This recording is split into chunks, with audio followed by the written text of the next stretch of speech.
Would you date a guy who legally owned a firearm? Let's start with you. I think it depends on the context. If we live out in the back, in the wilderness in Alaska somewhere, yeah, absolutely. Urban setting. I mean, I would just be confused as to why he felt the need to have it. I don't know. It just doesn't seem necessary. It's a tool, right? It's a self-defense. In an urban setting, I mean, isn't that's where you need it the most. Pretty ideal. I mean, here, we'll let everybody answer, but okay, Jasmine, we'll go with you and we'll go around. Would I date a guy who legally owns a firearm? Yeah. Sure. Just one? Yeah. I'm good with just one. Don't need a whole cabinet. He owns one, he owns a couple, whatever. Sure, why not?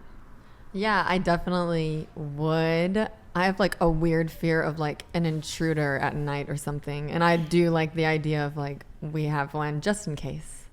Yeah. My husband has several firearms, so yes. Absolutely.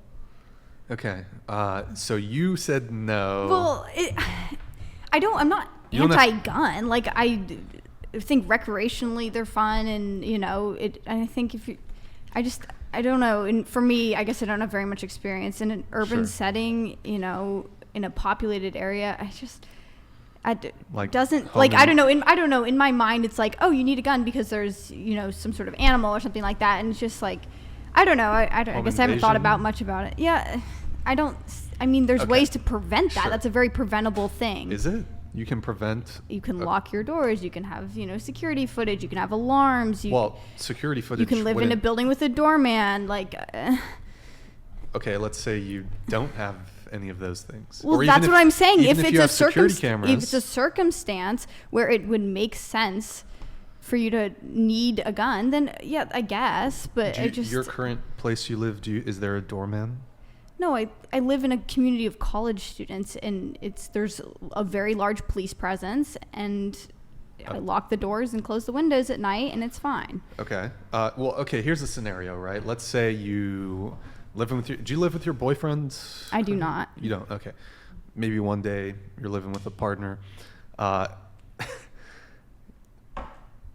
3 men are starting to break into your house that you share with your boyfriend. Mm-hmm. Would you want your boyfriend to have a firearm to defend the home, defend you in that situation? I mean, I don't think it's necessary that he has a gun to defend. Turn on all the lights, hit the car alarm, startle, Call the police? Sure. How long do you think? They're not there, but that's not super Sometimes relevant. you don't have enough time to just. Right, but I don't think having a gun is necessarily perfect in every situation either. It's so much more complex than that. And also, if they have a gun and you have a gun, no one's winning that, Well, if you're a good shot, but quick draw. I mean, you just quick draw. Okay, it makes sense in some circumstances. Sure. I'm not How about this? None of them have guns. Okay.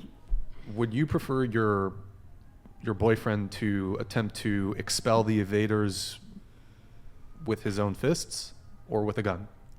I mean, I don't know. I don't know. I think if it's possible, if it would be realistically possible for them to be freaked out that there's people home, because in my mind, when someone's breaking in, they want an easy thing. They're not trying to have a fight. They're trying to go into a home where no one's there. You don't know that. What if, let's say you have kids too? Who knows? These guys are deranged. They're on meth. Whatever. Who knows? I mean, Okay. I don't know what you're trying to say. He does. Okay.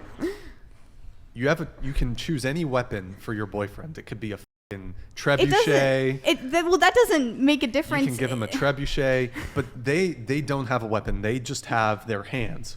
But it's 3 of them and one of your boyfriends. Well, the weapon doesn't matter. It's a weapon. The gun versus a giant knife. I mean, it's gonna have a similar difference between getting into a knife fight. Well, okay. Well, I think because when I think about it, if you walk out with a rifle in your hand, regardless if you actually shoot it, even if there's ammo in it, that is what's going to do the scaring. So if you walk out with your massive katana or whatever, that's also going to have a similar effect if that's what's doing the scaring away of the intruders. So, or, katana and Glock. Yeah, you know. Haven't you seen those like action movie scenes where like the guy comes out like wielding all these knives and then they just shoot him and fight's over? Yeah. Wait, it's okay. I actually okay. haven't seen that. I don't know. Do you want your partner to have a firearm in that circumstance? I mean, I don't think having a specific firearm is gonna make like a huge difference. I mean, maybe, I don't know. Would you rather your boyfriend defend you with a firearm or with his fists? Well, obviously a firearm, any weapon, right? It doesn't matter. Okay, But all I right. think it's kind of a moot point because there's so many ways to kind of prevent this situation, and Are there? yeah. Really? If you had your home broken into, Home To invasions prevent? where people are in the home is pretty rare. It does seem Yeah, There's it's a million actually a it's year. only pretty rare or rarer in places like the United States. In places like the UK, it's well, it's a actually good thing very, we live in very the United common. States. But why? But do you know why that there's the difference? A lot of people say it is because of the firearm ownership in the United States, because those like I forget what they're called, hot break-ins, when you're actually home and someone breaks in. They're very, very common in other places, but not here. And it is because I think there's the fear of the firearm. right? You're just and that's fine. assuming People that, can be though. scared of a firearm. That doesn't mean Well, I I mean have to they've have done one. studies like kind of doing That's like keeping me- correlations And they've between separated the variable of Just the gun thought. ownership. I don't even need firearm one. ownership. Yeah, and that's a pretty easy thing to do, especially like if you're looking at somewhere like Europe. Obviously, I would always love to have more variables in a study Yeah. rather than fewer, but that is one of the pretty. I mean, you also have like demographic, overall crime, and So like, stuff. what about was this found in Europe in general or just the UK? Because UK that would make specifically is Okay. the one I'm familiar with. So I'd be curious as to like because France or Sweden or Denmark or these places too, because they tend to have less crime in general and they don't have firearms either. So I'd be curious. Or Australia, I'm not saying that the I don't know about the rates of break-ins, but we're talking about break-ins happening versus you're here versus you're not there. Yeah. So I'm curious Yeah. if it's just because if it's just UK, I don't think it would lead to, because we'd have to see if it was in other countries too. Also, ideally, different U.S. states. Sure. All right, there you have it, folks. Any final thoughts before I wrap up? Speak now, forever hold your Subscribe to my peace. OnlyFans. Don't do that, guys. Don't do it. Don't do it. They will. Final thought. I mean, I had all these questions ready and we never got to them. What were your What were your questions? Nah, it's too late now. Oh, last. Bender the Offender donated $99. If I were a thief sneaking into your house and i.e. your partner is pointing a 12 gauge at me, I would leave. Yes, and if my partner also, you came in through the garage and you walked in, turned on the light and started screaming at you and then hit the car alarm button, you would also probably leave. Depends what their motivation I was is. gonna say, I've never heard the car alarm one.